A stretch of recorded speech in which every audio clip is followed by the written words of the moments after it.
Birthing customs in the United States and China. Birthing customs refer to the culturally influenced practices surrounding childbirth. This includes prenatal care, labor and delivery methods, and postpartum recovery. The health issue in this case is the way birthing customs affect women's health and the well-being during pregnancy, delivery, and the postpartum period. In the United States, these customs have evolved with medical advancements, while in China, traditional practices still hold cultural significance. In both countries, women experience disparities in maternal health outcomes, especially women of color in the United States due to racial and socioeconomic factors, as well as cultural expectations in China, may disproportionately affect women's mental and physical recovery during confinement. The history of birthing customs within these countries. In the United States, it was common for home births in the past. The decline of midwifery in the 20th century shifted birth from home-based matriarchal system to a hospital-centered patriarchal model. Birth transformed from a normal home event into a medicalized hospital procedure. Efforts in the late 20th century sought to return some control to women, but technology continued to dominate overall. Advances have enabled birth for those facing infertility or fetal complications, but have raised concerns about the overuse of medical interventions. Nowadays, it is more common for a birth to take place in a hospital vaginally or via C-section. In China, birthing customs were heavily influenced by cultural practices and traditions. For example, the concept of yin and yang. Pregnancy is considered a quote-unquote hot condition, so consuming cold foods is believed to maintain the body's balance. Dietary practices vary by region. For example, Cantonese women avoid mutton due to its phonetic similarity to epilepsy, predicting the child's gender. The Chinese gender chart, dating back to over 700 years, is used to predict a baby's sex based on the mother's age and conception date. Chinese labor practices. During childbirth, the mother's own mother is present for the first birth, but not for the subsequent ones. Women are encouraged to remain as quiet as possible during labor to ward off evil spirits. Fathers typically do not attend the birth, but are responsible for giving the baby its first bath. Postpartum sitting month. This practice is called Zhao Wei Zi. Following delivery, mothers observe a sitting month involving complete rest. This includes abstaining from housework and adhering to a specific diet to enhance recovery quickly. Traditionally, activities like washing and hair combing are discouraged to prevent illness. Mothers are also advised to wear warm clothing to avoid future joint pain. The full moon celebration. At the end of the 30-day confinement of Zhao Wei Zi, families celebrate the baby's quote-unquote full moon by introducing the newborn to friends and relatives, often coinciding with a birthday celebration. In the United States, there is a high maternal mortality rate. In 2022, the U.S. reported approximately 22 maternal deaths per 100,000 live births.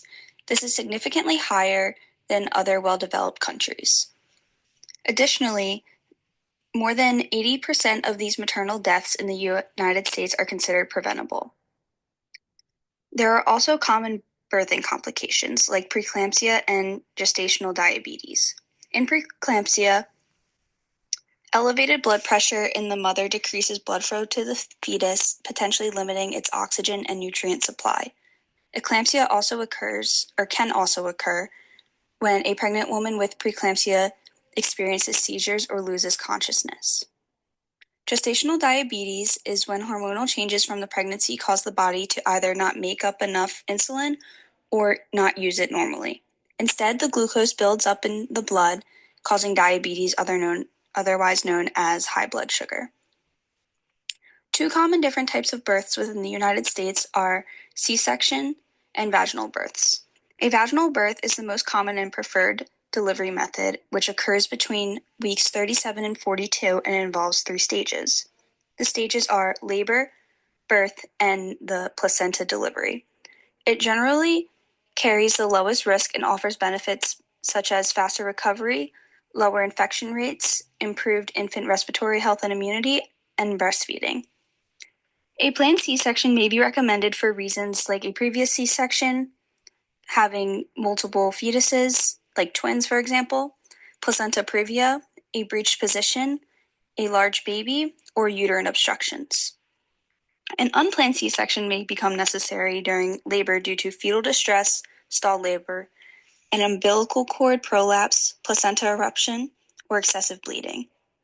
A majority of the births in the United States reported in 2022 by the CDC were vaginally delivered. However, 32.1% of all deliveries were also performed by a C-section. With delivering a baby, there are also emotional impacts. Studies indicate birth-related PTSD impacts around 17% of postpartum parents. The definition is to find childbirth perceiving as life-threatening, leading to severe injury or death of an infant or mother.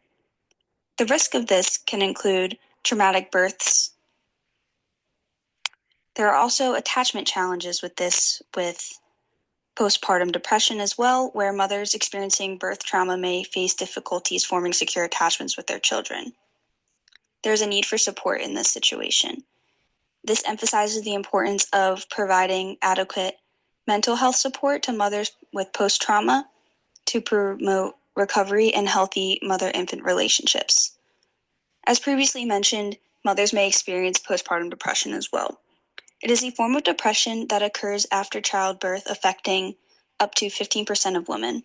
It is characterized by mood swings, excessive crying, fatigue, guilt, and anxiety, which can make it difficult to care for the newborn. Treatments can include medication and therapy. Additionally, there are barriers.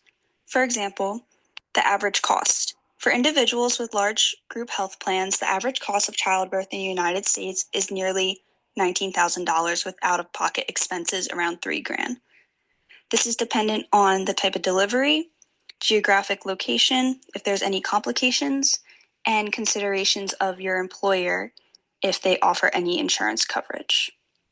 It is also important to note that typically cesarean or C-sections are generally more expensive than vaginal births. In the United States, there are also racial disparities. Unfortunately, it is reported that Black women in the United States experience the highest maternal mortality rates among all racial and ethnic groups. Additionally, another disparity in place is the lack of paid maternity leave. The United States is one of the few countries that does not offer paid maternity leave. Childbirth can be a very heavy financial burden, especially for single parents and families who may not have insurance to help with bill coverage. The FMLA, or the Family and Medical Leave Act, provides eligible employees with up to 12 weeks of unpaid job protective leave annually for specific family and medical reasons. The Chinese population has declined for the 3rd consecutive year, primarily due to decreasing birth rate. The MMR, or maternal mortality rate, unlike the US, is lower. China's maternal mortality rate was at a historic low reported in 2022, where it dropped from 43.2 maternal deaths per 100,000 live births in 2002 to 15.7 per 100,000 in 2022. Additionally, there are traditional customs surrounding pregnancy and childbirth, which are deeply rooted in cultural beliefs and practices. For example, like dietary beliefs. With coming back to the balance of hot and cold energies to restore this balance, expecting mothers are encouraged to consume special soups and chicken broth, and certain foods may be avoided. For labor and delivery, traditionally the laboring woman's mother is in attendance, and in public hospitals, infants may be separated from their mothers for at least the first 24 hours to allow the mother to rest. The sitting month after childbirth, new mothers observe a confinement period lasting about 30 days. During this time, they rest indoors, dress warmly, limit showers, and consume foods classified as hot to restore energy. In hospitals, public ones in particular, family members are responsible for providing care, including washing and changing the baby, supplying clean bed linens, and bringing food, as these services are not typically provided by the hospital. Maternity wards can be busy, especially in shared rooms with multiple families present. These traditions and examples highlight the importance of family involvement and adherence to cultural practices in the journey of pregnancy and childbirth in China. There's also an increased rate of cesarean deliveries. From data collected in 2020, key findings include the overall C-section rate was 44.5% with a 40% rate among low-risk deliveries. Cesarean rates varied widely among hospitals, ranging from 19.4% to 72.9% for overall deliveries. Hospital-related factors such as the location are accounted for 31.3% of the variation in cesarean rates among low-risk deliveries, while individual factors contributed to an additional 2%. The study that I just previously mentioned suggests that hospital practices significantly influence C-section delivery rates, indicating potential overuse of this procedure, even in low-risk cases. Like the United States, disparities are also in place. A study found that there was an increased hospital births. Hospital delivery rates rose from 27.2% in 1990 to 99.8% in 2014. Enhanced continuum of care. Between 2009 and 2015, prenatal examination rates reached 73.3%. Postpartum visit rates were 67.7%, and continuous maternal health services were utilized at a 53.4%. Influencing factors include the utilization of maternal health services that were influenced by individual characteristics, family and community factors, healthcare accessibility, government and child health programs that were having the most significant impact on these statistics. Within healthcare systems among well-developed public health systems, the United States is ranked 19th in the world, while China is ranked 27th. In terms of comparing MMR rates, the United States clearly has a worse maternal mortality rate compared to China. Both countries, there are health disparities in place. In the United States, women of color, particularly Black women, face higher risks during childbirth. Non-Hispanic Black women in the U.S. experience a maternal mortality rate almost 4 times higher than white women. The leading causes for this may include eclampsia, preeclampsia, postpartum cardiomyopathy, obstetric embolism, and obstetric hemorrhage. These contributing factors account for nearly 60% of the maternal mortality disparity among non-Hispanic Black women compared to non-Hispanic white women. In China, it is a rapidly developing country with vast disparities between urban and rural areas. Data from China's 2008 National Health Services Survey highlights these disparities. With outpatient services, rural residents experience greater inequality in accessing outpatient care compared to rural citizens. With inpatient services, rural areas faced more pronounced disparities in hospital admissions than urban regions. Contributing factors can include household income as the primary contributor to these inequalities, additionally, chronic diseases and aging populations as well. These findings underscore the need for policies addressing income disparities and healthcare accessibility, specifically in vulnerable groups in rural China. Among women in the United States and China, there are also cultural similarities and differences. Both cultures apply pressure for a woman's recovery after birth. In the United States, there is a pressure to return to the workforce due to the lack of paid maternity leave, while in China, the practice of Zhao for postpartum care focuses on rest and diet. However, this may have implications of a sense of isolation and stress for new mothers. Both countries are modernizing medical care and technology for obstetrics and maternity. In China, in particular, they have a nationwide maternal and child health system with 26,000 facilities, ensuring at least one facility per province or district provides maternal care. On the other hand, disparities in the United States are more influenced by race and socioeconomic status, while disparities in China are from a regional division of access to healthcare. Also, China's one-child policy, implemented in 1979, was a population control measure aimed at reducing the country's rapid population growth. It generated restricting limits to urban families by having only one child, though exceptions were made for certain ethnic minorities and rural families whose first child was a girl. Over time, the policy relaxed. In 2015, it was replaced with a two-child policy, and in 2021, a three-child policy was introduced to address concerns about the aging population and declining birth rates. Also, there's a difference between medical health costs and insurance. Healthcare in China is free for Chinese citizens and Chinese permanent residents from the government, unlike the United States. In China, state insurance typically covers the expenses of childbirth in public hospitals, including prenatal tests and delivery.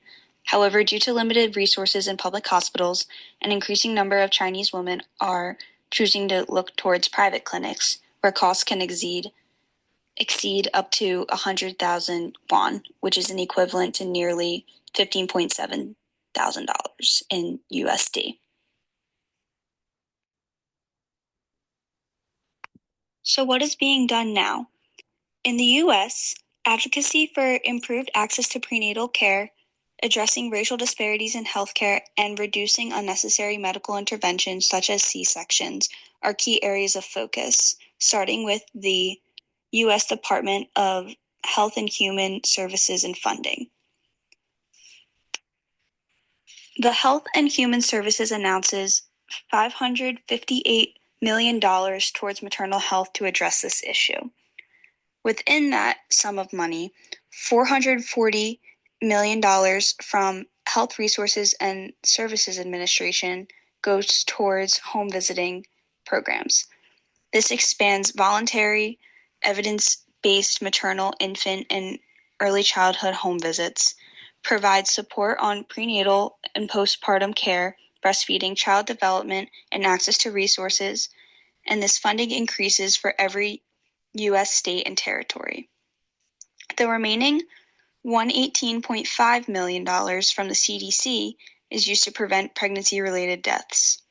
It is a 5-year investment to strengthen public health outcomes, expanding maternal mortality review committees from 46 to 52 states and territories, and supports the Erase Maternal Mortality Program to review pregnancy-related deaths and recommend prevention strategies.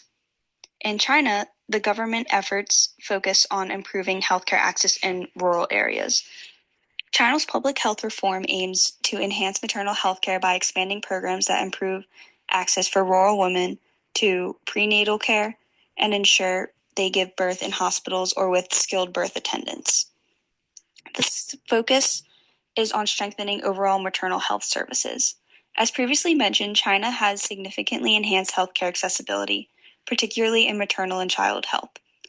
A nationwide hierarchical system has been established comprising of 26,000 maternal health facilities, ensuring that every province has at least one facility. Each level supervises and educates the one below.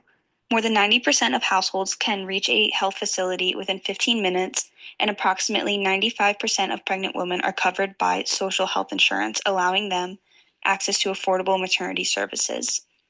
Prenatal and postpartum care coverage exceeds 90%, while hospital deliveries account for over 99%. Although some regions still require some enhancement of accessibility, China is experiencing a overall low maternal mortality. To further improve maternal health, the country should now focus on addressing and emerging neglected conditions that impact care quality, prioritizing quality alongside expanding coverage. Additionally, I just wanted to mention the engagement and support efforts by the CDC. Two things in particular are the Hear Her campaign and the pregnancy mortality surveillance system. In summary, birthing customs, influenced by cultural traditions and medical advancements, significantly impact maternal health in both the United States and China.